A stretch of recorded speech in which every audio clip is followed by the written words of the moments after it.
right, folks, he's back on the show. A good friend of the show, Coach Mike Magpayo. We're on the Bossman show. There, the Fordham Rams. He goes back to New York City, where he was at Columbia. Now he's back in the city. Coach Mike, how you doing, brother? Good to talk to you again, man. I'm good, man. I'm good. We're here on the hustle. We've got a full staff now. We've it looks like we've built nearly our whole roster. So we're looking to see what we can do here in the Boogie Down Bronx, brother. I hear that, man. Coach Mike, I ask you, man. You had success at Riverside. 89 wins, 63 losses. So what about the opportunity to really sit out to you and your family to want to make the jump to Fordham here, and see what you can do with this program in a city you've been in before? Well, first of all, I do love New York City. I met my wife here when I was coaching at Columbia in 2013, so that was a big part of the attraction to it. But also just to it's a bigger stage. It's the Atlantic 10. See if we can scale up and do what we did at UC Riverside here in the Atlantic 10. A very similar job in that both programs, like before we got to UC Riverside and now that before we've gotten here to Fordham, hadn't had much success. Three winning seasons in 30 years here at Fordham. They had one winning season in 2 decades at UC Riverside. So see what we can do here in the Atlantic 10 on a bigger stage. We're going to be walking into Dayton, St. Louis, these big arenas like Loyola Chicago, the big stages like VCU. So I was really ambitious and eager to see what we got and see how our system and program fares against those kinds of teams. And Coach Mike, how important is it this summer here to build that cohesion and chemistry, building a whole new roster from scratch here, and trying to get these young men to be on the same page, so you don't do so much catch-up work on fall semester in August, leading to November 3rd. It's huge, man. I mean, the last 2 months we were building the roster, right? And so we will have 12 new players. So if you're asking me how important this summer is, it's going to be hugely important. So the good news is most all the staff I've worked with before in some capacity in some way. We brought a couple guys from UCR. I got a guy named Derek Phelps who I worked with at Columbia and University of San Francisco, and then 3 players from UC Riverside are coming along that'll help with the continuity. But this 6.5, 7 weeks that we'll be together in the summer is humongous. Like we have to build that continuity, like you're talking about, implement our offensive and defensive concepts, and also just I'm kind of looking at it as a discovery. See what we really have. I mean, I like what we've recruited. I like how we've built and constructed this roster, but we really got to see what we really got together and kind of see how all the pieces of the puzzle fit.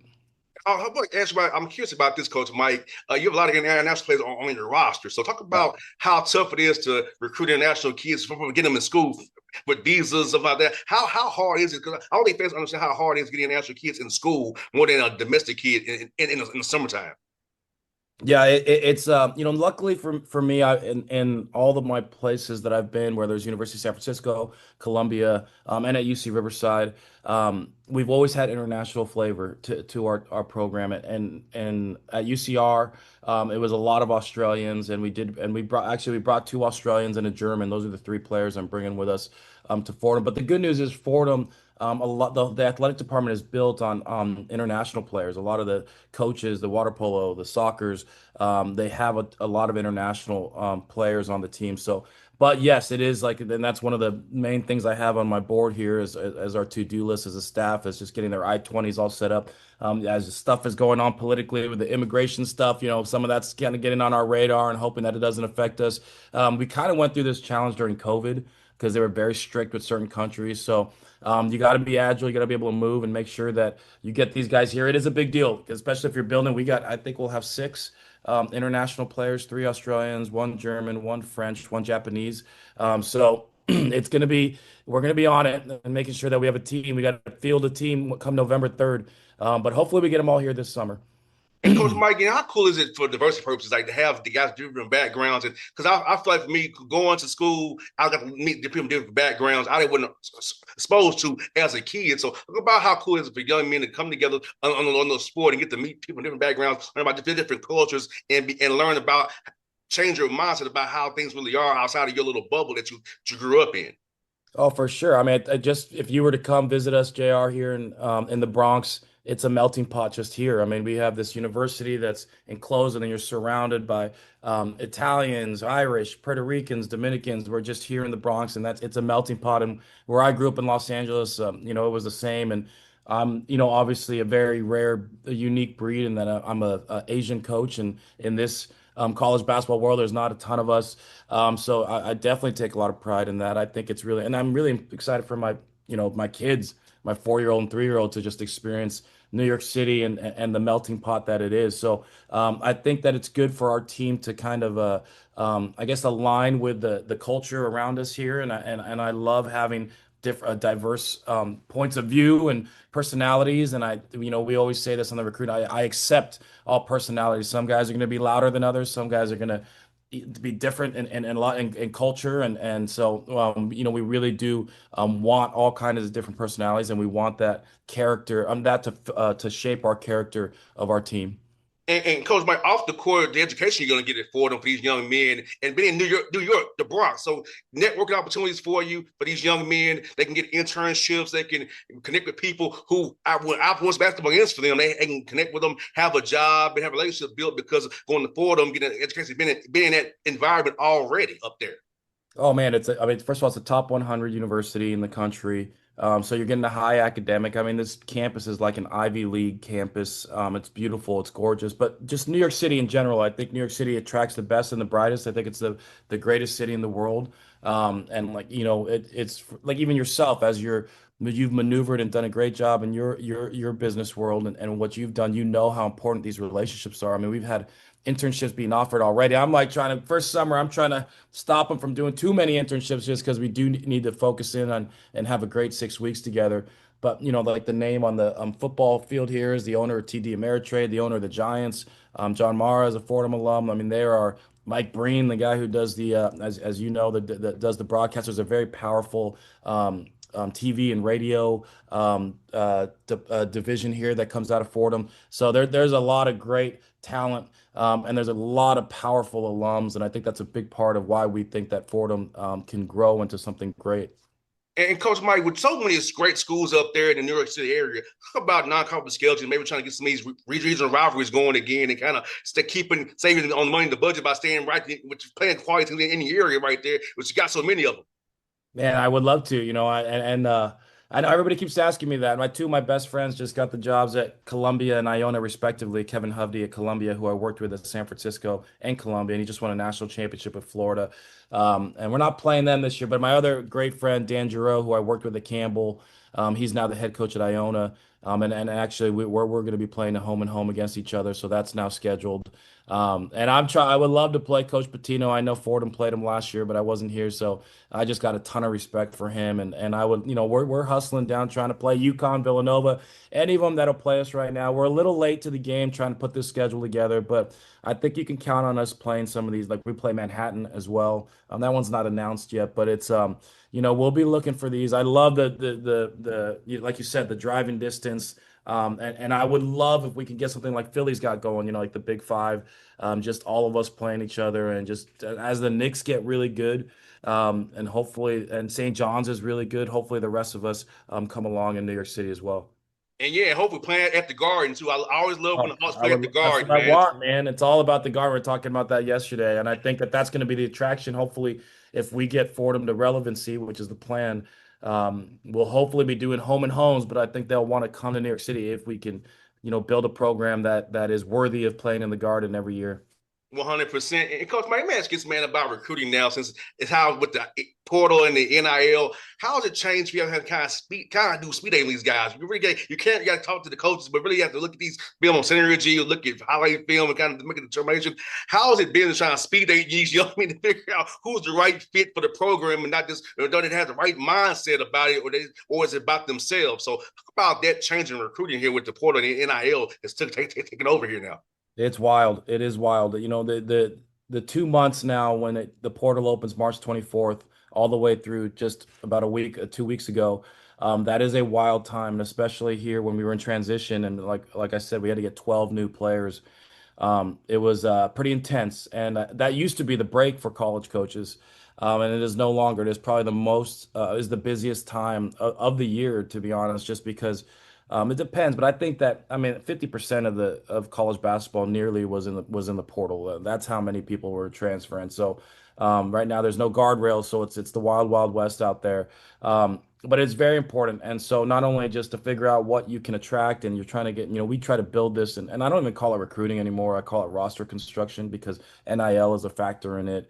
And all these guys are looking for different things, whether it's NIL, whether it's opportunity to play. Most of them want like the complete package. But we're on our side are looking for, I looked for efficient players. That's what I was kind of going for and building this roster. I would, we got enough size, height, but we couldn't get maybe exactly what you want. And that's the thing is like what your NIL package is definitely going to impact.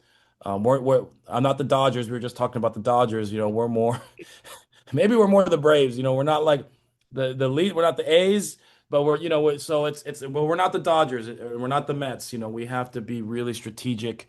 And even if you did have that, even if we were the Dodgers, though, I would still be really strategic about who we're selecting and and then once you find out, okay, this guy is an efficient player who fits what we're looking for, position wise or whatever, as you're putting the piece of the puzzle together, now it's also about character. That still matters, and that's where the recruiting part still matters. That's where it's like two different buckets. You got your GM dealing with the agents, and then that's a new thing for college programs.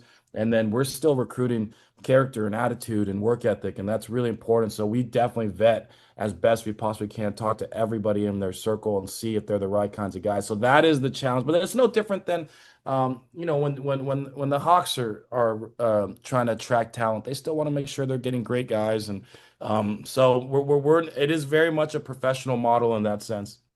No doubt. And Coach Mike, like you said, man, like we're going through pre-draft workouts right now with the Hawks and seeing these young men coming for workouts, the interviews they're going through, the vetting they're doing, because you're committing a spot to a guy that's going to be a key card to winning. And we got to know what your why is. And do you love winning? Do you enjoy winning? Do you enjoy getting better? Do you enjoy being challenged? Because all these things matter to be Yeah. successful on the court, but also off the court. That character piece is so important because, like you said, Coach Mike, a guy can have a great talent in the world, but if his character is trash, Yeah. it could be a cancer to your team and bring you down and cause strife for no reason.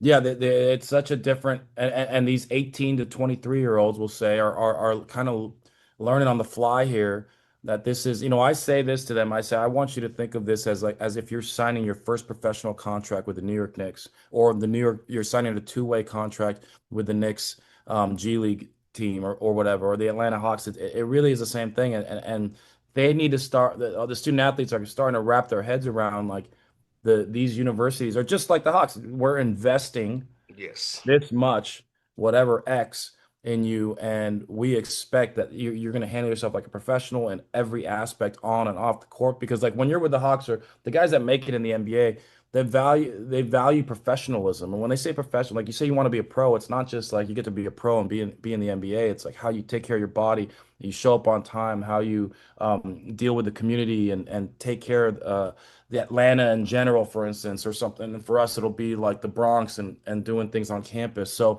it's trying to get these guys to understand like, okay, it's not just the same old status quo. You are a professional, and we expect you to act like that. Yeah, it's so important, Coach Mike. And I think for me, I'll tell you about my father offline, but my father was a coach, so he's a high school coach. So I had I had the cheat code. If I was the son of a Yeah. coach, he could instill these things in me because when I played, I knew I wasn't. I knew I was better at football. In baseball, that was a basketball. But in basketball, I knew what my role was to defend, shoot threes, and rebound. And I think young men sometimes don't want to accept their roles of who you are. Know who you are as a player. And I knew as a basketball player, I was a shooter and a defender and somebody who hustled. I Yeah. wasn't going to be the guy, you know Yep. what I'm saying? With the ball in Isn't my that hand. everything? I mean, that's kind of the magic potion of coach. I was talking to one of our soccer coaches here, and he had won a national championship a couple years ago at the D2 level. But isn't it that everything? It's just like, can you get everybody to accept their roles? It's and do it at a high level, and really that's what coaching ends up coming down to. Especially it's no different. It's whether they were getting NIL or whether they weren't, it still comes down to everybody wants to do this. Well, the basketball's full of guys. We need defenders. We need rebound. Lou Dort's got a different role than SGA, and got a different role than Hartenstein's got a different role than Chet Holmgren, like completely different roles. And it's like, can you get everybody to buy into that? And that's really if I wish I could bottle it up, because like that's why I always say coaching is an art. It's not a science. It's not just an equation that you get to just pop pop pop. Like there's so many. It's people management and trying to figure that out. So you nailed it. Coach Mike, my dad used to tell his players, be a star in your role. If you master the star in that role I give you, then we can consider other roles for you. Master the role I give you Yeah. initially, then we can discuss graduating you to another role. So you tell us players all the time. Hey, you really did have a cheat code having your dad as a coach. I mean, any coach's son is a. I always try to recruit those guys because they're made of the right stuff and they really understand it. 100%. Coach Mike, you know what's funny? We're talking about the Dodgers and our Braves, man. Y'all beat us 5 times this year already. We got you last Have game we? in Atlanta. Yeah, I'm so spoiled. it was I don't back even in May. I'm so spoiled because we have a World Series now. I don't even pay attention. Well, I did pay attention this last series of the Mets and the Yankees, I guess. Yeah, you guys got to get above 500, so I start to fear you guys a Now, little bit. Coach Mike, now I have a World Series ring from when I was a kid. Oh yeah, I was the Braves bat boy. no way. Yes, in '95. Yes, I was the And Braves you got bat a boy. ring? Yes. Oh my God. And that's the how many World Series they have? Two? Two in the last 30 years? In 21 and 95. And I have a ring from when I was a kid Wow. in 95. I remember that when those were like the Glavine Maddox days, right? Yes, it's Fulton County Yes. Stadium in Fulton County. Smoltz. One of the last years before Turner Field. Okay. Oh my God. I mean, what those were like the best pitchers, pitching staff. I remember those pitching staffs. That was Glavine, Smoltz, um, Maddox, Maddox. Who was the fourth? It was Avery. Avery. Yeah. Yep. And then Yeah, I in the remember. bullpen, Kevin Millwood. Got it. Got it. Got it. Got it. Vince became my fifth starter. That's right. And, That's right. and That's then right. in '96, we went to play the Yankees. I thought I was getting another one, and, For and sure. that didn't go our way. But as a kid, I felt as a kid being a bad boy, man. I So can't believe you have a ring. That's so cool. yes, man. So Coach Mike, my dad had me as a Hawks ball boy as a kid, and he had me as a Braves bat boy. So I was around all that stuff, man. It was great. And this is why you do what you do. I mean, it probably it left an Yes, impact, obviously. yes. I've been around sports since I couldn't do anything. I was around sports. So Yeah, of course. 1 year Awesome. old around sports. Yeah. So, and it had relationships with Hubie Brown, Mike Fratello, all the former Hawks coaches, Oh, Lenny Wilkins, all these guys. I love Lenny Wilkens too. I used to love Mike Fratello, and I didn't know why. I just did. I mean, I love Mike Fratello. I didn't remember Hubie Brown as much, except after, and then I loved Lenny Wilkens, that those teams, because Lenny Wilkens, he was that the Dominique Wilkins era as Mm-hmm. well, bit, and Spud Webb had a little was in there a little bit, but I remember I felt like Lenny Wilkens had some and Fratello both had some good teams. Now, the Hawks ball boy side, Coach Mike, I was on the visitor side. So I Oh, can, okay, gotcha. yes, That's cool. So by you get to see design, all these so other I can guys. meet all the players. I mean, you're meeting everybody back then. That means you're meeting like Magic, Michael, Yes. Larry Bird, Drexler, Elijah Wan, Drexler, Shaq, all Lonzo. Oh, Penny that's so Hardaway cool, was man. a young dude. So, and they would all tip us well, give us stuff. I have so much memorabilia from being a Hawks ball boy, from being on the visitor So side cool, at the man. old Omni. So that's your number one then, the Hawks. Yeah, That's of all the Atlanta teams, is that your number one? I was at the Hawks, then the Braves, and the Okay. Falcons. Then from Okay, there, wow. Okay, wow. yes, Awesome. yeah. So I'll tell you what, man, that's my experience has been great, man. And I'll tell you a quick story. People don't know this, but the Atlanta Hawks used to practice at Morehouse College before they had a Okay. facility. Okay. They practiced at Morehouse College Wow. down the street from where That's I a grew up at. Things have changed, huh? Yes. NBA is a little wealthier now. Yes, you got there right, Coach Mike. I said basketball's been great to me. Sports been great to me. Same as been great to you, man. And let's talk about that, Coach Mike, about just how this game that we both love has been so that it gives you so many opportunities to meet people and just grow as a person and just really impact people. Man, I'm super blessed and very similar to you. My dad he worked at CBS Sports for 40 years, and he actually won an Emmy Award in 1983 when Jimmy Valvano beat the Elijah Wan and Drexler, the Phi Slama Jama, and they upset him in that NCAA tournament in Albuquerque. And my dad won an Emmy for like best video production with CBS, and those are like some of my first memories. And it's kind of why I fell in love and with basketball and college basketball in general. But Filipinos love basketball, so that's our national sport, and it's just kind of ingrained in us growing up. And obviously, I'm blessed. My wife and I talk about it all the time. Like these are challenge. It's challenging to be a coach, obviously, and um, you always have a risk of getting fired. I'll probably get fired one day, but so far so good. We've managed to do a great job at UCR, and we've been lucky to live in New York City and San Francisco, and had a great time in North Carolina when I was at Campbell for those 3 years, and my buddy just got the job there, John Andrzejczyk. And then now back to New York City after being home for 7 years in Southern California. So it's a blessing. I mean, I'm excited, like I said, for my family to experience it, my two young sons to get this experience of just traveling in a different culture and trying to build this next basketball program. And this community already has been spectacular here at Fordham. They want a winner so bad. New York City loves winners. Like I went to the Knicks game, their closeout game against who they beat before the Boston. Yes. And it was just, and I was a Lakers season ticket holder back in 2008 to 2000 like 12.